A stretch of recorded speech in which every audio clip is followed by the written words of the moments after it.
Perkenalkan, saya Andi Bintin dari mahasiswa Insan. Jadi di sini saya ingin melakukan saya ini cara ibu.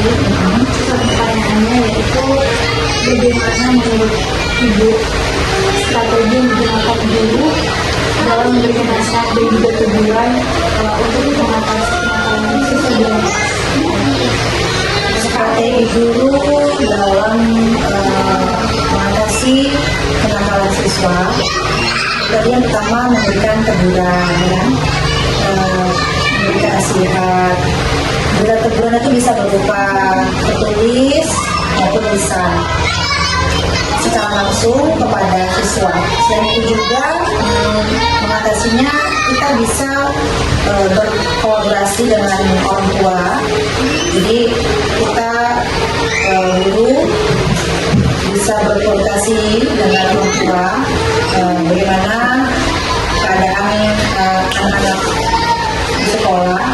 Jadi mungkin salah satunya itu memberikan teguran dan nasihat, baik bisa berupa tertulis maupun lisan.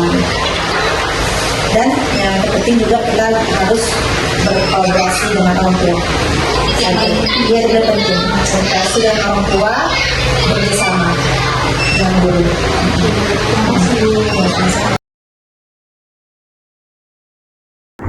Assalamualaikum warahmatullahi wabarakatuh. Waalaikumsalam. Perkenalkan, nama saya Dia Ananda Bintin dari Insan, masih di Insan Binjai. Jadi kedatangan saya di sini ingin mewawancarai ibu dari salah satu narasumber saya untuk melakukan mini riset dari mata kuliah metode penelitian kualitatif. Jadi untuk pertanyaan pertama Bu, bagaimana sih peran guru PAI ya, melalui nasihat dan juga teguran dalam mengatasi kenakalan siswa? Baik, terima kasih. Saya menjawab pertanyaan dari Dea. Kalau secara saya sebagai guru untuk mengatasi kenakalan siswa ini, yang pertama dengan melakukan pendekatan pada anaknya tersebut. Kita interaksi, kita dalami ini anak seperti apa. Kemudian kita berikan nasihat-nasihat tentang akhlak, tentang agama. Itu yang supaya dia mampu fokus untuk menggunakan apa yang kita sampaikan, yang mudah-mudahan itu bisa dilakukannya sehari-hari perlahan-lahan. Kemudian kita melakukan kerjasama juga antara guru dengan guru untuk mengatasi murid itu seperti apa, ini bagaimana caranya untuk mengatasinya. Kemudian yang ketiga, kita juga melakukan kerjasama kepada orang tua. Kita harus saling komunikasi juga kepada orang tuanya, bahwasanya anak ini di sekolah seperti ini Bu, kemudian yang dia di rumah seperti apa. Jadi kita bisa sama-sama saling berkolaborasi dengan orang tua, bagaimana untuk supaya anak ini adalah perubahannya supaya menjadi lebih baik. Seperti itu. Baik, lanjut ke pertanyaan kedua ya Bu. Pertanyaannya, apa saja faktor-faktor yang mempengaruhi keberhasilan guru dalam mengatasi kenakalan siswa melalui nasihat dan juga teguran tadi? Oh iya, baik. Nah, itu juga salah satunya ya yang masih jadi saya. Iya, itu yang pertama menurut saya, karakter anak-anak ini kan beda-beda. Mungkin kayak kita pribadi guru itu beda-beda juga, guru A, guru B, dan guru C. Mungkin kepribadiannya atau cara penyampaian dia sehari-hari, dia mengajar seperti apa tuh beda-beda. Anak tersebut juga mengajar seperti apa tuh beda-beda. Anak tersebut juga seperti itu. Mungkin anak ini ada yang suka dengan cara penyampaian guru si ini, sama ini dia kurang sopan mungkin, yang dia cuma maunya sama si guru ini. Nah, itu kadang-kadang menjadi salah satu faktornya. Kemudian yang kedua menurut saya itu faktor lingkungan luar. Iya, nggak dari sekolah aja ya, kita sudah semaksimal mungkin untuk menasihati anak tersebut. Sudah sebegini caranya, dengan guru lain juga sudah saling kerjasama. Ternyata dia di lingkungan luar-luarnya dapat pengaruh juga dari teman-temannya. Itu juga menjadi salah satu faktor menurut saya. Ya, baik, terima kasih Bu. Mungkin jawaban dari Ibu ini bisa menjadi salah satu data di riset saya yang akan saya masukkan di dalam riset saya. Baik, terima kasih Bu.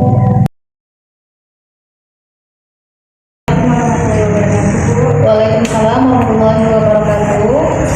Perkenalkan, nama saya Dia Ananda Bintin, mahasiswi dari Insan Binjai. Jadi kedatangan saya di sini ingin menjadikan ini salah satu narasumber wawancara saya untuk melakukan mini riset. Langsung saja ya Bu, pertanyaan yang pertama boleh.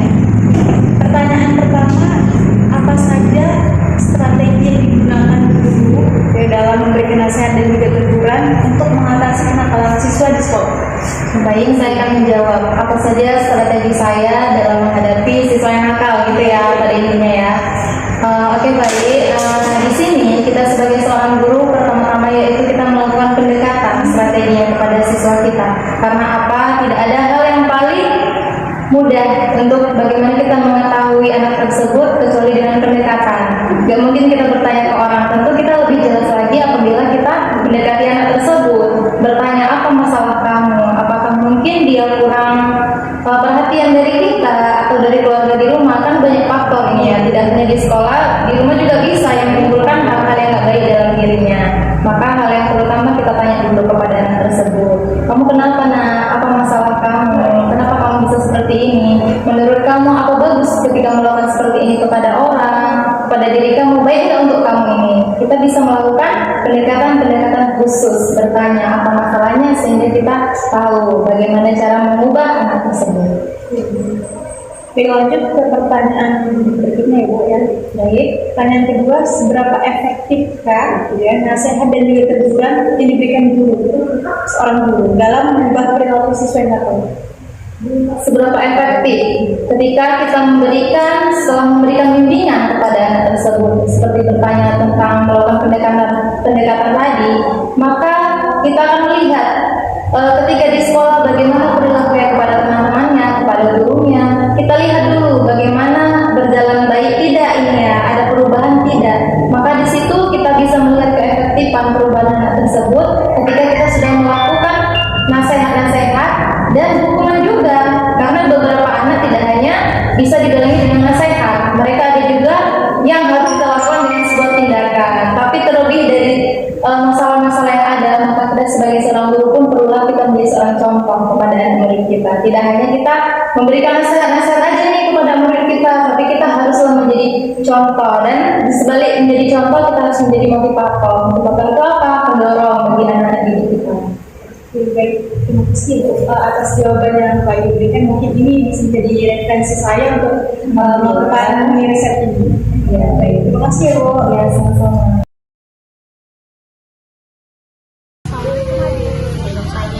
Namanya siapa? Rafael. Kenalin kakak Dea ya. Jadi di sini kakak mau wawancara adik. Gimana sih respon adik ketika ada guru yang negur adik, misalkan adik itu lagi buat kesalahan gitu, ada rasa bersalah, selain itu rasa sedih. selain itu kalau misalkan udah dikasih respon atau teguran sama guru, ngelakuin nggak lagi kesalahan yang sama gitu? Nggak mau lakuin lagi. Kenapa gitu? Karena nanti kata Uli kalau ngelakuin lagi nanti Ada kena hukuman kah atau apa? ngelakuin lagi nanti Ada kena hukuman kah atau apa? kata Umi nanti kalau misalnya lari-lari nanti jatuh kepalanya kena ujung meja, nanti bisa luka, Cedera gitu ya? iya Jadi nggak mau ngelakuin hal yang sama gitu ya? Oke, makasih ya Dek. ya Kak. Assalamualaikum Adik. Namanya siapa? Kenalin kakak Dea ya. Jadi di sini kakak mau wawancara adik. Pertanyaannya, apa yang dilakukan ketika adik berperilaku yang nggak baik atau nakal dilakukan? Apakah itu ribut atau ganggu teman dan lain sebagainya? Apa yang guru lakuin? Nasihatin supaya adik itu nggak ngelakuin hal yang sama ya, nakal dalam kelas atau ribut segala macam gitu. Selain itu, selain menasihati, marahnya itu sama halnya kayak menasihati juga ya, menegur supaya nggak ngelakuin hal yang sama gitu. Selain itu lagi, selain marah, menasihati, adik mau nggak lagi ngelakuin kesalahan yang sama ketika guru udah ngasih nasihat atau teguran? Enggak ya, jadi kayak lebih baik lagi gitu ya, nggak gangguin teman atau ribut atau apa segala macam yang buat guru itu marah. Oke, baik, terima kasih ya Dek.